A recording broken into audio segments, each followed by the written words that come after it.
Takto prosím pekne vyzerajú diletanti.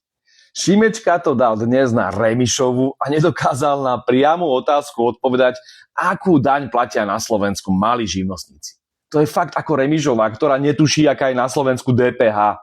Ale toto je progresívne Slovensko.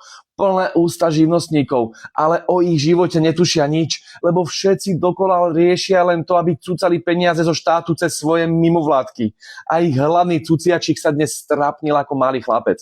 15%, Miško, 15%. Nauč sa to, prosím ťa. Korčok to pre zmenu dáva na veľkého odborníka na zahraničnú politiku a dnes ho tam redaktorka Ježová nachytala ako malého chlapca, keď sa pýtala na to, prečo by sme si s Rusmi nemali vymieňať vojenského pridelenca. Korčok sa tam začal zavzdušňovať, že to je predsa nehoráznosť, aby sme to mali inak ako naši západní partneri. A potom bum, Ježová mu skromne vysvetlí, že Nemecko, Francúzsko, aj Spojené štáty tam vojenských pridelencov majú. A Korčok čumel ako tela na nové vráta. On ako úplne monumentálny odborník progresívneho Slovenska na zahraničnú politiku ani len netuší, že Slovensko nejde robiť nič iné, než robia už aj naši západní partneri. A nechá sa nachytať ako úplný infant. Ivan, však to je strašne trápne. Toto sú oni. Absolútni, ale že absolútni diletanti.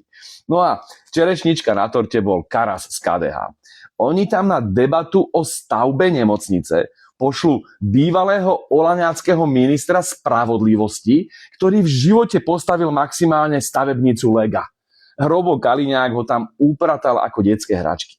KDH Karas do celej diskusie o stavbe nemocnice prispel až 2 ľudovými porekadlami. Gratulujem farizejom z KDH k ich odbornej spôsobilosti. Fakt úchvatné. Ale toto je dnešná opozícia. Pat a Mat sú v porovnaní s nimi nositelia Nobelovej ceny za efektivitu. Banda diletantov to je.